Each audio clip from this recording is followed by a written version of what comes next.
In May 2007, Sony Computer Entertainment compiled footage and presentation materials from their development partners and studios in preparation for a company event in Tokyo called GameShare 4, where upcoming projects would be showcased to invite feedback and provide general updates across the board. Among the titles to debut at GameShare 4 would be an early look at a project with the, at the time working, title Demon's Souls.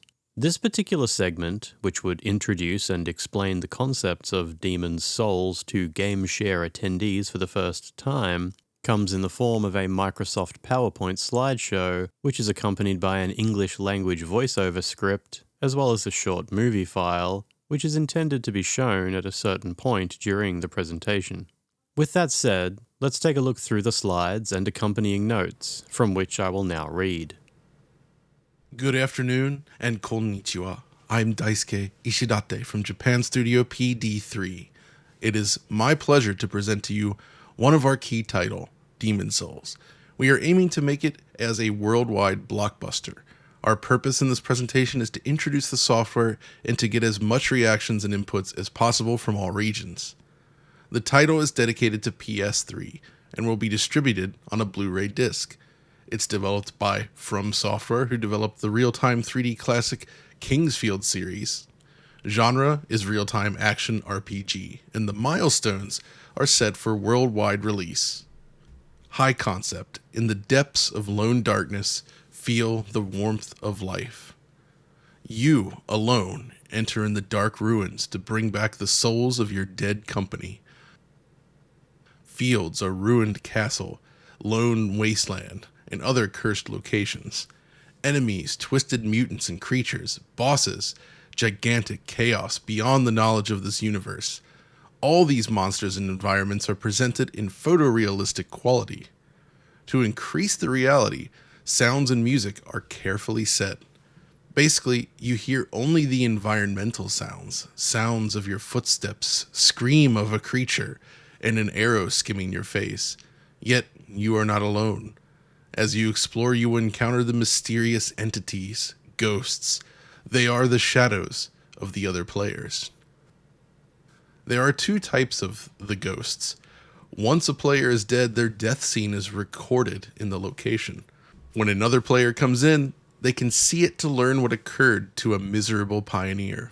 They can use the scene as a guide for their adventure. This final advice and dying words from the dead could save your life. So what happened to the player who died? Well, they do not have to retry or load the saved data.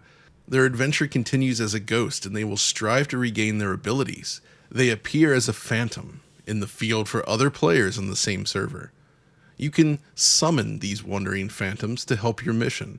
The phantom will have a chance to revive when the mission is complete, so help is rewarded. Then the ghost will disappear from your screen, and they are going back to their own adventures, although you may be able to add them to your friends list.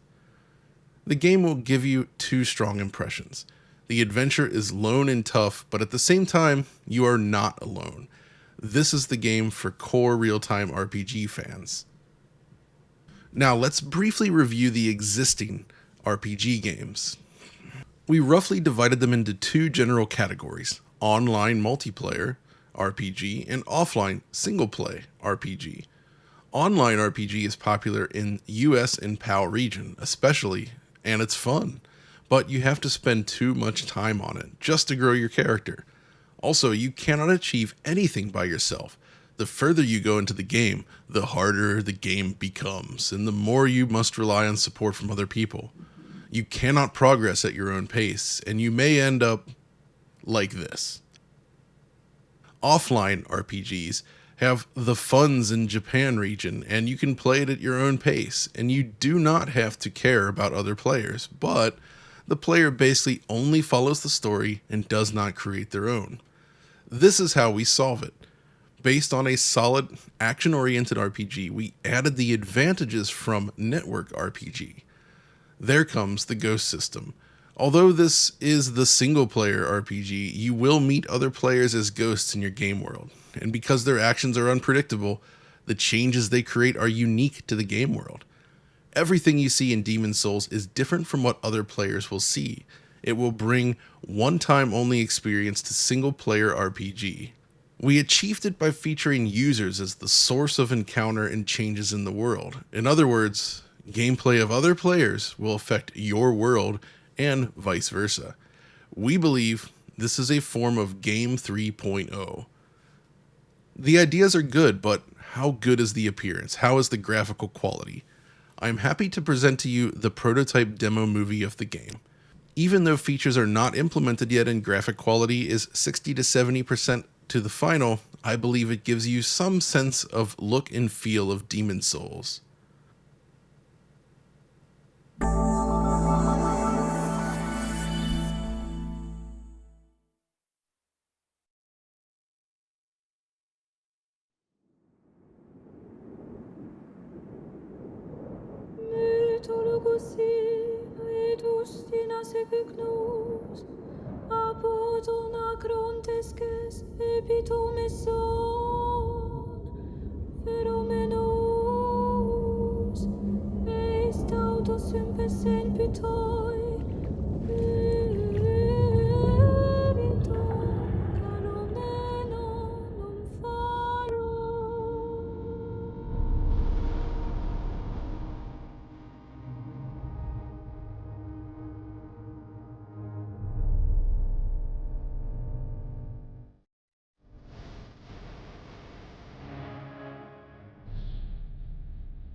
So the graphics will be polished to achieve the state-of-art visuals, like these images.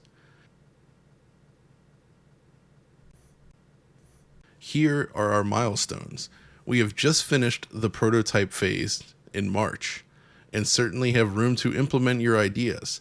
The ideas, suggestions, and requests from each region are not only welcome, but also crucial to the success of the title. In short, we ask all 5 regions to be involved. Thank you very much. We are certainly looking forward to your inputs.